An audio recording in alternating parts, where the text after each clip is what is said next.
I have this saying that Dave Ramsey and company are good for bad investors, but they're bad for good investors. I like to preface these types of conversations with this general statement that I like Dave Ramsey, I like Suze Orman, I don't love Ken Fisher, but I like Clark Howard and I like Ramit Sethi. I like most of what they say. I think that America is better. They are exerting a net positive effect on America.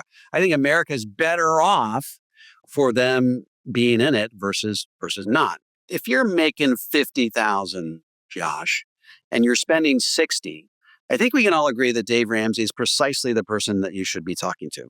He's very good about, at motivating, inspiring people with hope to get off of square one and on the road to financial freedom.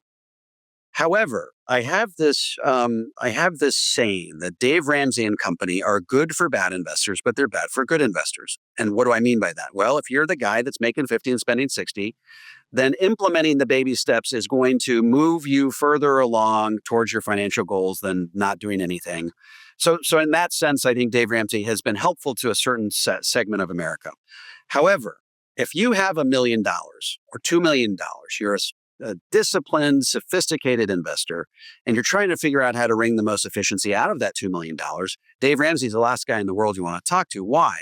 Well, I like to quote Wade Pfau, who wrote the foreword for this book. He says that if you implement Dave Ramsey's advice, which is to take 8% withdrawal rates on your assets in retirement and to put 100% of your allocation into stocks, he says you will run out of money in advance of life expectancy 63% of the time. It's not even a coin flip. It's 2 out of 3 times you will run out of money before you run out of life. And so, Dave Ramsey, I think, can be helpful for the person that's sort of, toiling away and not really getting ahead.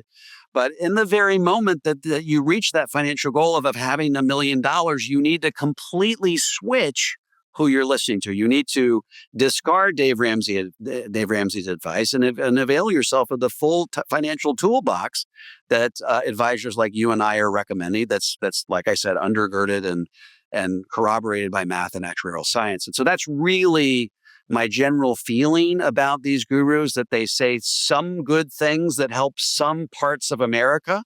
But if you implement the whole 9 yards, then it's what I call the Dave Ramsey circle of poverty. He gets you out of debt, on the road to financial success, then he promptly bankrupts you by taking an 8% withdrawal rate. So there are certain people, and I'm sure you know this, who will always be living paycheck to paycheck.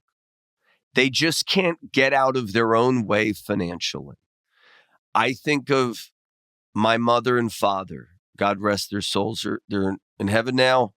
But, life didn't work out for them financially. It did in their family. They had a great faith. They had great family values. They had great wisdom they imparted to me. But when my mother had a couple extra grand, she would buy gifts for people. She would just spend too much. So I get the point, right? Take that money, save it in an index fund or save it in a mutual fund, but some people never save. I just think even the mindset is one of poverty and sets one's up, like the whole pork and beans and rice. We did an episode on my podcast called False Prophets. Josh Fisher, our beloved producer's cat, almost died. And Dave Ramsey would rather have the cat die because it doesn't fit into the budget. And people don't live their lives based on that. You get what? I don't know. I know you're trying to be nice because a lot of people like Dave Ramsey, but I just have such a angst over their content. I met Dave Ramsey because we're on the same radio station, WR in Manhattan. I think he's a good guy. Ideas have consequences, right? And, the problem is I just think of all these people, widows and widowers who I met, who are left handling the bag because of basically they followed Dave Ramsey's advice. And so I try to compartmentalize a little bit when it comes to Dave Ramsey. I can say, okay, when Dave Ramsey says 100% of cash value life insurance sucks 100% of the time, there's no nuance in that recommendation. When he says that, you shouldn't do a Roth conversion if you're within 5 years of retirement, you shouldn't do a Roth conversion if you don't have the cash with which to pay the tax on it. You should never bump up into a higher tax bracket if you're doing a Roth conversion, even if you're in the 22. That's the poster child. I'm like, 22, that's absolutely when you should be bumping up into the next higher tax bracket, because for 2% more, you can convert an extra 180,000 per year and get more money shifted to tax free. And so he comes up with these pithy little axioms, aphorisms that don't really correspond to anything in the mathematical universe. And so it's frustrating. So I say, okay, how do I compartmentalize this? I mean, I listened to he was addressing some evangelical crowd on a YouTube video I watched, and I sat through the entire thing, and I'm like,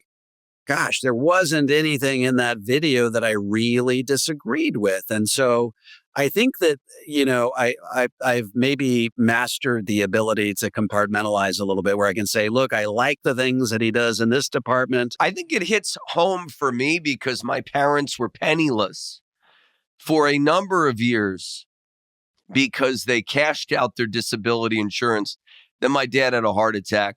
They cashed out their... Now, if you talk to Dave Ramsey, he would probably have said, oh, you shouldn't have cashed out the disability insurance. I'm not casting aspersions on his motives. I'm just saying ideas of consequences, and his minions in churches across America are not giving empowering advice.